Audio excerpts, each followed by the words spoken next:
a bá ń sọ nípa Yèyé Ajé Ṣìkẹ́mi, ta ni Ọmọlọ́lá Ògúndípẹ̀ Ọlátúnjí gan? Yèyé Ajé Ṣìkẹ́mi olókun Ọmọlára Ọlátúnjí jẹ́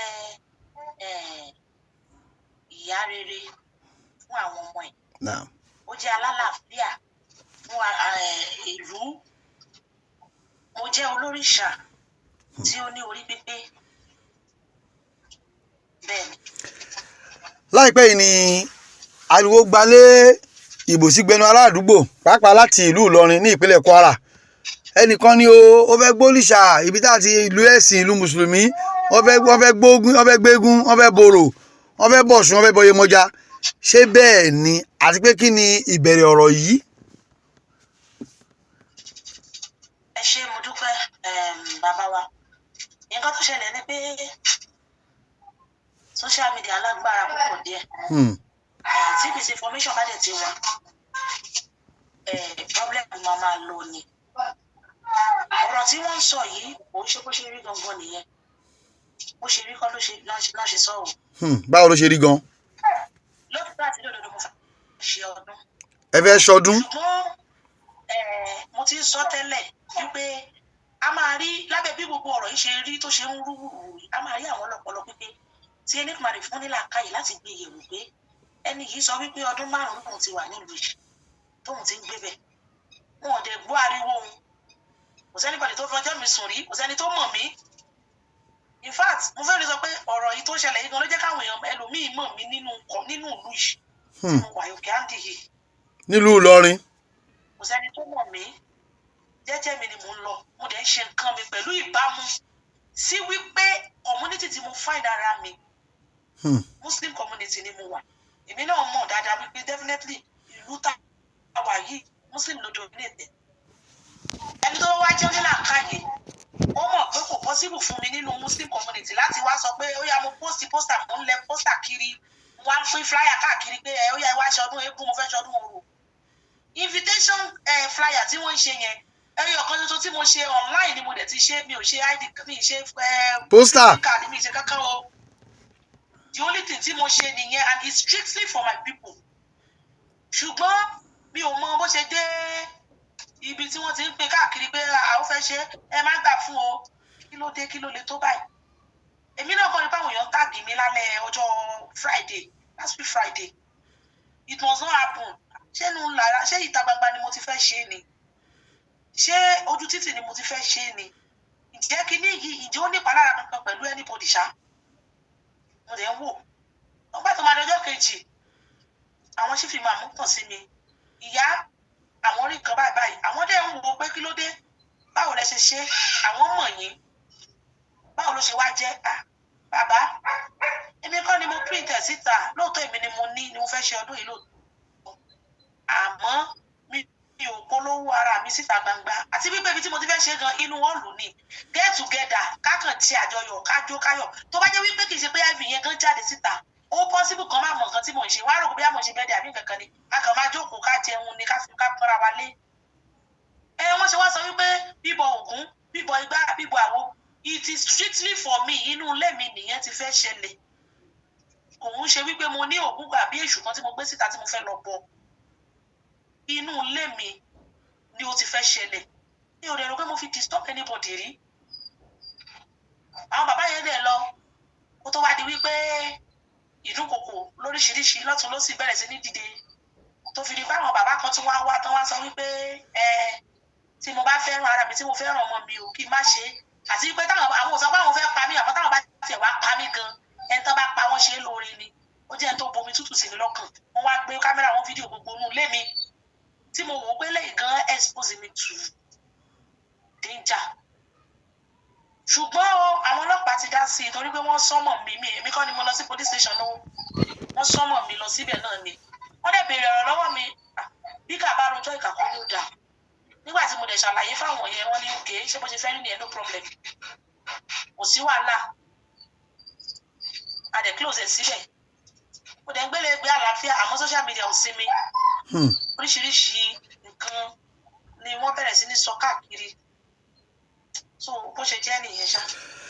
ẹni lẹ́ẹ̀kan gbàtẹ́ bẹ̀rẹ̀ ọ̀rọ̀ ẹ sọ pé ẹ̀yin àti ẹni àwọn kan ni ẹ ṣe IV yẹn fún tẹ́jọ́ fẹ́ ṣe àwọn wo lẹ ṣe fún gan irú àwọn èèyàn wo àwọn wo lẹ ṣe fún.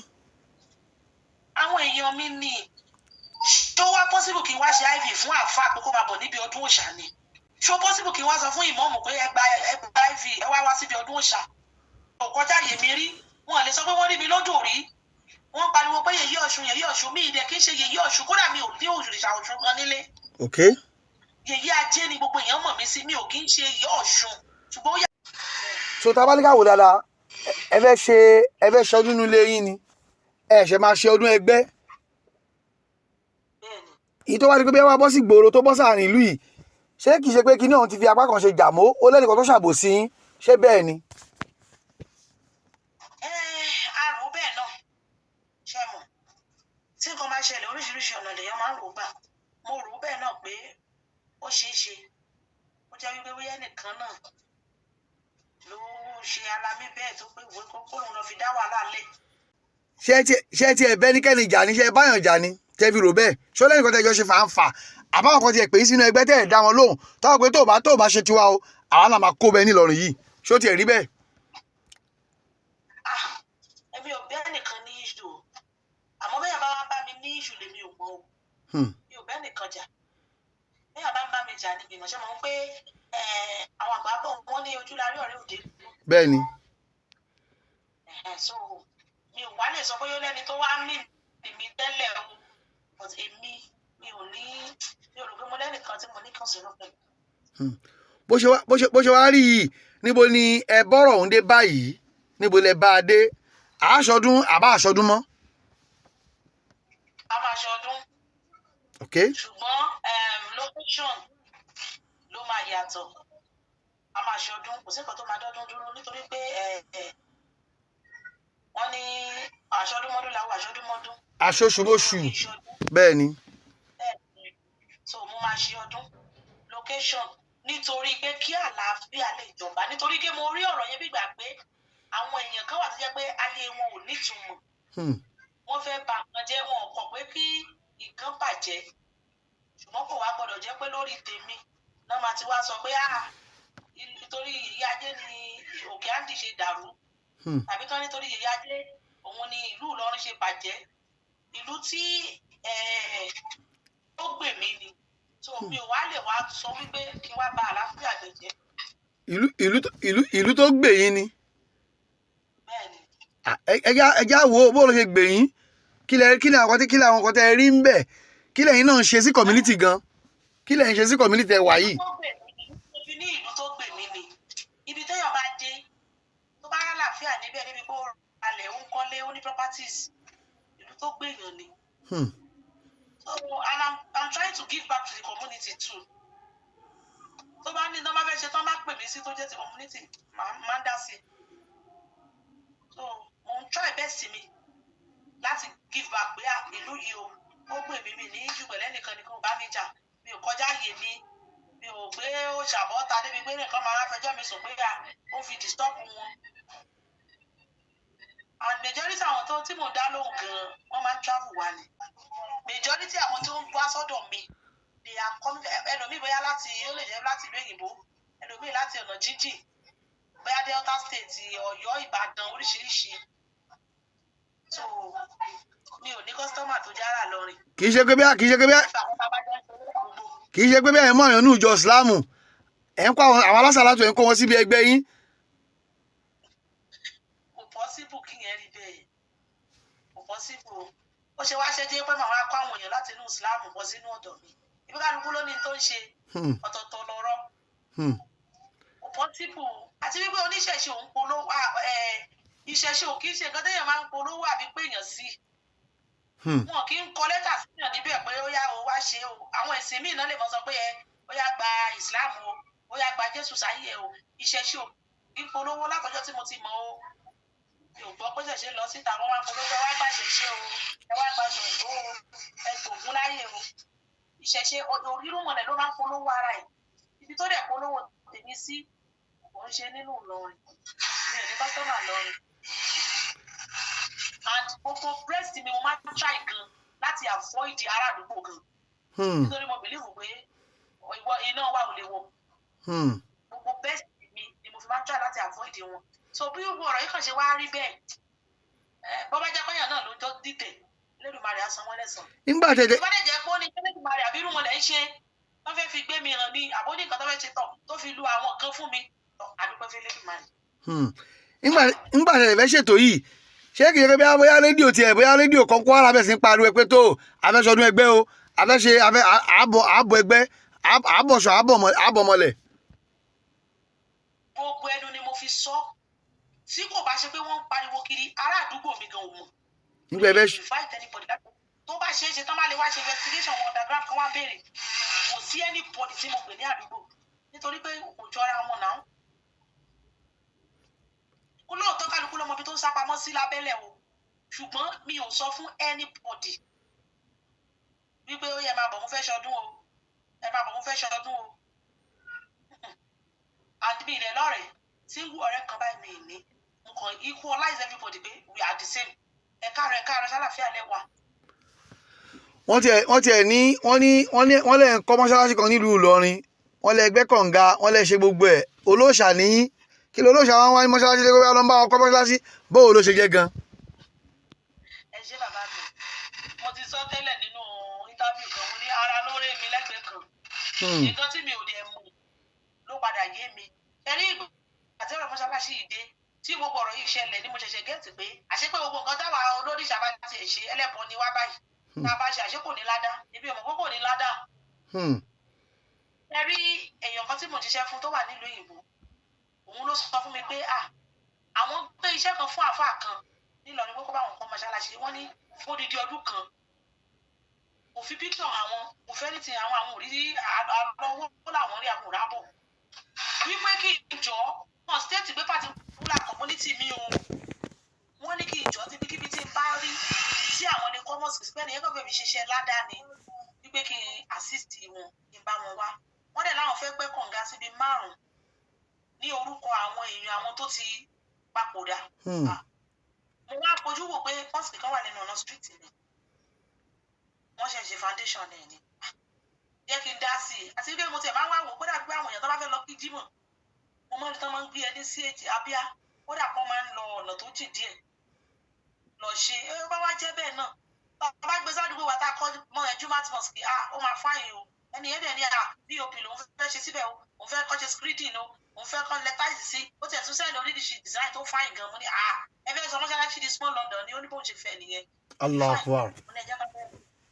mo ní a máa ṣe àdẹ̀gbẹ́ kànga fine but èròǹgbà ọkàn tèmi ni pé èmi kàn give back to the community ni. kódà mi ti ẹ̀ mọ̀ pé rúkọ báyìí gan lè ṣẹlẹ̀ tó bá jẹ́ pé kì í ṣe pé iv gan jáde ẹ mọ̀ pé mo sọ kò sẹ́nìbọ̀dì tó máa mọ̀ bí kò fẹ́ ṣe anything so káàpà sọ pé torí nǹkan tó fẹ́ ṣe nílùú wa òun ló ṣe mọ́ṣáláṣí èmi ṣe gẹ́gẹ́ bí inú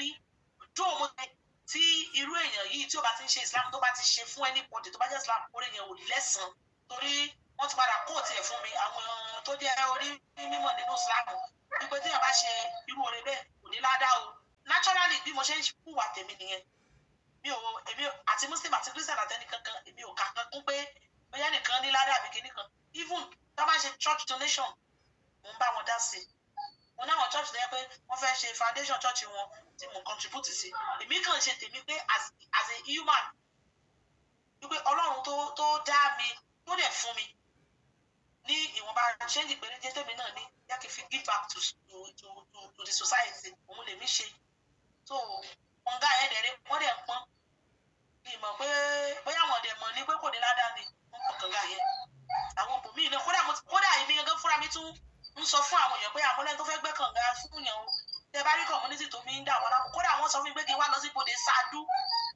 ìmọ̀ mi tó ń pè bẹ́ẹ̀ o wọ́n ní kí n wá lọ síbẹ̀ wọ́n ní but àpáta ló wà níbẹ̀ mo rin ìrìn yẹn ẹni yẹn wọ́n ní bọ́ọ̀hù náà máa ṣe sí ibodè Ṣáádú yẹn pé bọ́ọ̀hù náà lè lò mo tún wá ń tọ pinpin pé kódà mo ti gbà wọn ní bọ́ọ̀hù wọ́n ti lọ ṣe surveying nílẹ̀ ilẹ̀ yẹn pé ibo ni wọ́n lè rí wọ́n ní omi dà wọ́n láwọn bẹ́ẹ̀ so bẹ́ẹ̀ mi ṣe ń ṣe tèmi nìyẹn mi ò kúkú mọ̀ ara sí ibodè Ṣáádú kí mi ìmọ̀ anybody rí ń bẹ̀ ọ̀sẹ̀ bí kò àwọn wípé bá rí omi bó ṣe ń dà fún omi yẹn inú wa tún dùn but so many things ṣáà ó ti padà yé mi. bó ṣe wá rí yìí kí ni ìgbésẹ̀ tí lórí dára tẹ́yìn ṣe nílùú Ìlọrin gẹ́gẹ́ bí Ọlọ́run ṣe rán yín kí ni ìgbésẹ̀ tí.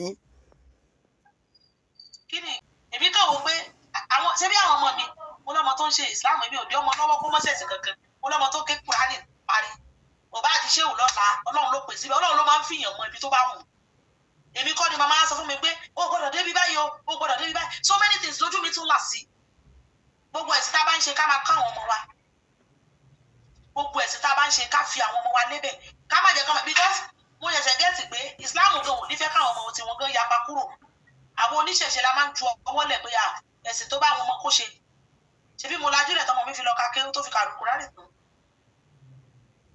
tó fi jẹ́ wípé ó dẹ̀ mọ kéwú níwọ̀nba títí ẹ̀ mo dẹ̀ ní pọ́mọ yẹn Ọlọ́run fún ní ìmọ̀ kéwú yẹn mo wá wò pé tí wọ́n wá ń dá kọ́ lọ́wọ́ pé tèmi ni kó wá ṣe jẹ́ kí n jẹ́ kọ́lọ́run fi mọ bó ṣe fẹ́ rìn ṣùgbọ́n mo kàn sọ wípé tọ̀ mọ́ gba wèrè mẹ́sìn o mọ́ sọ̀rọ̀ rẹ̀ dàwọn tí ó yẹ pé wọ́n ní kí ìyá wọn mọ́ tí wọ́n sọ pé ọ̀tá á ní ìyá wọn tó bá fẹ́ rìn yìí ní ọ̀nà tó dáa kó wuyì kó fi ọ̀rọ̀ Ọlọ́run kó máa fi bá àwọn èèyàn tó bí èmi ṣe rí nìyẹn mo náà pé bóyá àwọn èèyàn ọ̀pọ̀lọpọ̀ èèyàn ò dẹ̀ rí bẹ́ẹ̀ oyúrúgbà tí Ramadan dé wọn kò kúkú tọrọ oúnjẹ lọ́wọ́ mi èmi lèmi kàn wò pé tọ̀ ìyẹn mú nílùú o àwọn èèyàn dẹ̀ fún mi ní owó ráìsì lọ́tún lọ́sà èmi ò lè dá jẹ mo dẹ̀ pín gbogbo àwọn ìyá àgbàlagbà tẹ́ pé opó làwọn míì nínú ìlú mo ń pín fún ọ pé ẹgbà o mo ṣe pé mo fi ń sìrègùn o mo fi ń sọ wípé bẹ́ẹ̀ mi kàn ṣe rí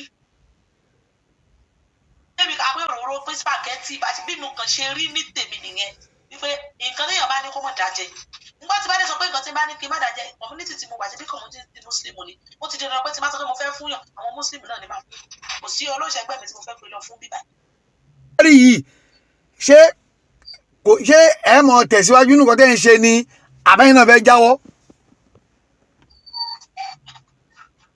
èmi máa tẹ̀síwájú ni nítorí pé ìṣẹ̀ṣe tá à ń ṣe yìí gbogbo doctrine wa ifá ni o ìlànà wa kò síbi tó ti mú hatred wá gbogbo tí fákó pátápátá ìwà ọmọlúàbí ìwà pẹ̀lẹ́ òun ló di òpó ìṣẹ̀ṣe mú òun ló fi má dà fún àwọn oníṣẹ̀ṣe gentle ju àwọn míì lọ adley lè máa rí pé àwọn ṣe jàgídíjàgan yìí tán kọ́ wa wọ́n ṣe kọ́ wa ni pé sùúrù ló nílé ayé ká fi sùúrù àti pẹ̀lẹ́pẹ̀lẹ́ ká fi tó so dáadáa tẹ́mi mọ̀ ṣe yẹn regardless má ṣe lọ tí àyè bá gbà mí láti kọ́ tán èmi kọ́ ni mò ń kọ́ náà ṣe bí wọ́n fún mi lówó rẹ̀ ni wọ́n bá fún mi lówó ẹ̀ tó ní yẹn kì í sẹ́ni owó ẹni yẹn náà gbọ́ gbogbo ẹ̀ o tí wọ́n bá fún mi lówó ẹ̀ tó ṣe ni kì í ṣe fine I'm good to go máa ṣe nítorí èní kọ́ nítorí ọ̀la ni mo lè padà má sí ní community mo bọ̀ sí ààrẹ ẹni tí ó kọ́ ẹ̀kọ́ látara mi pé ìwà pẹ̀lẹ́ humanity comes first before religion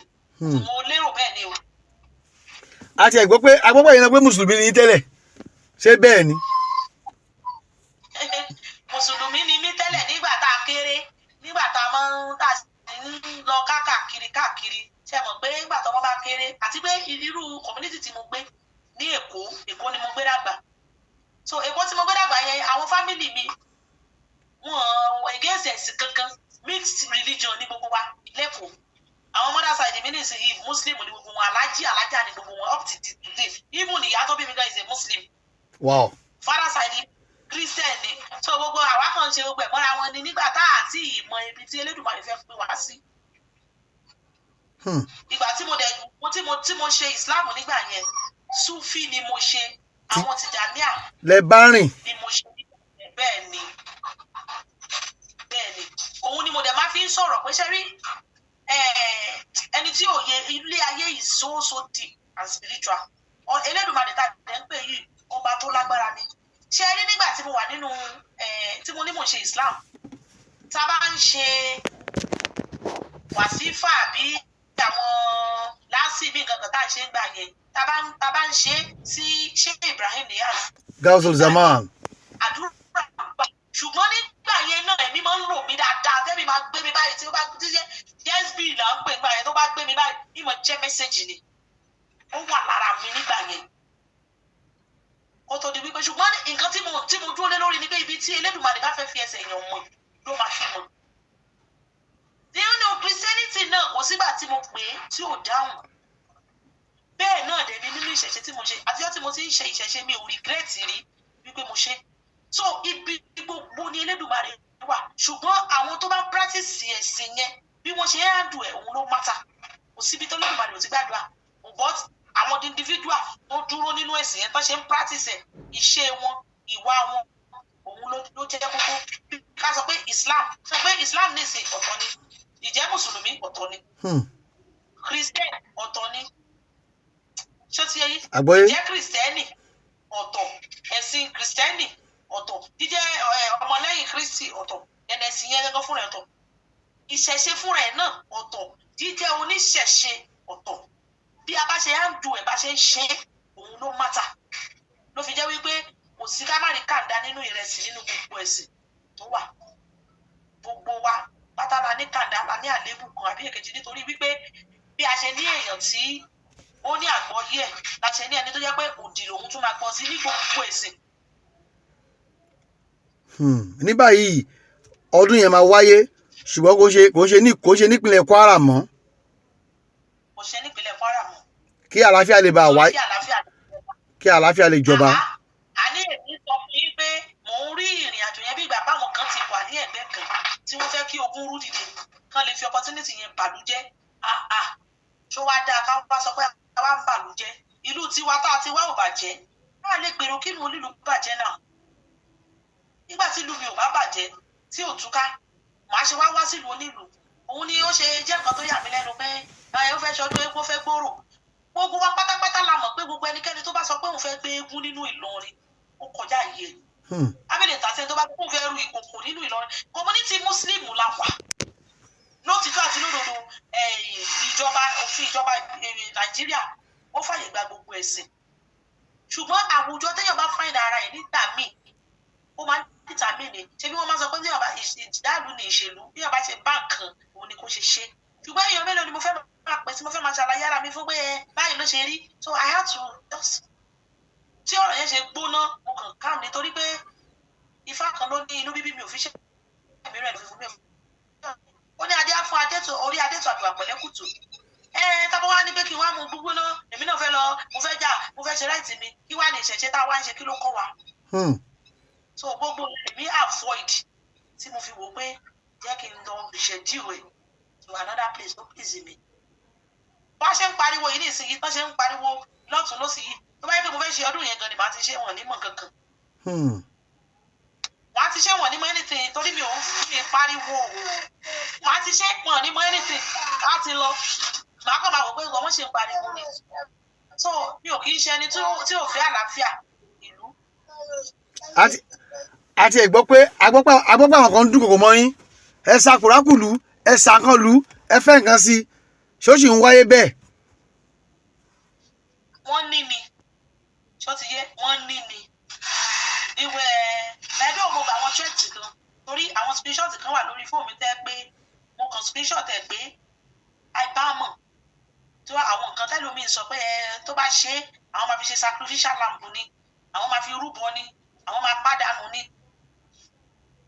àwọn yẹn bẹ́ẹ̀ then àwọn calls kan náà tí mò ń gbà ìyálà já ẹ tó bá bí ẹ dá ìwọ dán wò àmọ́ wọ́n sọ pé kán sa nǹkan sí mi èmi sì fún wọn lésì kan mo ní àdàbí tó bá jẹ́ wípé Ọlọ́run ọba tó dá gbogbo wa tó bá jẹ́ kọ́ba tó máa ń fi kànbọ̀ kan nínú ni òun nìkan làṣàṣì fi máa mú mi ṣùgbọ́n tó bá jẹ́ pé lóòótọ́ Ọlọ́run ọba kọ̀mátìkà lẹ́yìn ni adúrógbọ̀n gbẹ̀yìn láyé àṣòótọ́ òun ni Ọlọ́run ọba mo ní nǹkan kan ò ní ṣẹlẹ̀ sí mi mo fọwọ́ lẹ́rán mú wò tó bá jẹ́ pé lóòótọ́ Ọlọ́run ọba adúrógbọ̀n gbẹ̀yìn lẹ́yìn àṣòótọ́ ni o tí kì í kọ́ ọba tí kì í fi àbòsí dájọ́ tó bá jẹ́ pé mo bá ní èròǹgbà wípé kí n dàlú ìlú tàbí mo lérò pé kí ìdá ìṣe ṣẹlẹ̀ náà bá sa nǹkan sí mi yóò mú mi ṣùgbọ́n náà bá sa nǹkan sí mi tó ṣe pé inú mi mọ́ ọkàn mi mọ́ mi ò kí ẹ̀ kásá káwọ Ọlọ́run ọba bóyá yóò mọ̀ wòran ọtí Ọlọ́run bá wọ nínú rẹ̀ kó wò káwò bóyá yóò fi mí lẹ̀ lé wọn lọ́wọ́ so wọ́n lé mi ṣùgbọ́n mi ò nígbàgbọ́ nínú ẹ̀ nítorí pé mo mọ̀ pé èmi àtọlọ́run ni olùdájọ́ ara òun ló fẹ́ dájọ́ mi inú mi sì orí kedere. so láàrin bí ọ̀sẹ̀ méjì sí mẹ́ta tí gbogbo wàhálà yìí fi ṣẹlẹ̀ yìí kí ni nǹkan tẹ́ ti pàdánù àbí kí ni àǹfààní tó ti mú bá yín. èmi ò pàdánù kankan o. àdúpẹ́. torí mi gbọ́dọ̀ parọ́ o. the only thing tó kàn wá bẹ́ẹ̀ ni pé social media talks. ariwo wọ́n dẹ̀ sọ lórí rédíò lójoojúmọ́ èmi ni topic of the town. ó fẹ́ sọdún kinní kan gbogbo gbọ́dọ̀ ṣe kinní kan èmi wò ní gbẹ́tọ̀. ẹni tí ayé bá náà fẹ́ dojú sọ tọ́lọ́hùn bá sọ pé bẹ́ẹ̀ ni. yàtọ̀ sí ìyẹn and kò dẹ̀ múùfù mi nítorí pé mo mọ̀ wípé wọ́n ṣe gbé kọ́ ló ṣe rí. so kò múùfù mi gbogbo tán ṣe lẹ́yìn pé àwọn èèyàn gan tún mọ̀ mí sí jẹ́bí Yèyé Ajé ti fẹ́ mi ní ìkúlé lémi nínú Kwara bí nílọrin òun ni mo wà jẹ́jẹ́ tẹ́lẹ̀ so ó tún wọ́n expose mi ó lè jẹ́ pé èròǹgbà àwọn tó fẹ́ ṣiṣẹ́ yìí wọ́n fẹ́ dá wàhálà lẹ̀ wọ́n fẹ́ fi bà mí jẹ́ wọ́n fẹ́ kí n rí pírọ́blẹ́mù wọ́n fẹ́ jẹ́ kí n ṣùgbọ́n Elédùmarè tó jẹ́ pọ́ba tó ń dájọ́ ni mo ti pín dáadáa lọ́sọ̀ àwọn ìpè mí gan tí mo gbà gan mi ti ẹ̀yìn má jìnà wọ́n bá sọ pé mo lè meet ẹlòmíì gan in the next 20 years tó yẹ kí mo ti padà wá meet lórí ọ̀rọ̀ yìí kí ló dé madam báwo ló ṣe ṣẹlẹ̀ ẹ jẹ́ á gbọ́ bí mo ṣe ń sọ náà ni mo ṣe ń sọ yìí so ó jẹ́ tó jẹ́ kí àwọn èèyàn tún ní connection pẹ̀lú mi so èmi ò pàdánù kankan o whatsoever the only thing is just the shout the publicity ariwo Yèyé Ajé ó fẹ́ ṣòṣà Yèyé Ọ̀ṣun tó fẹ́ ṣòṣà.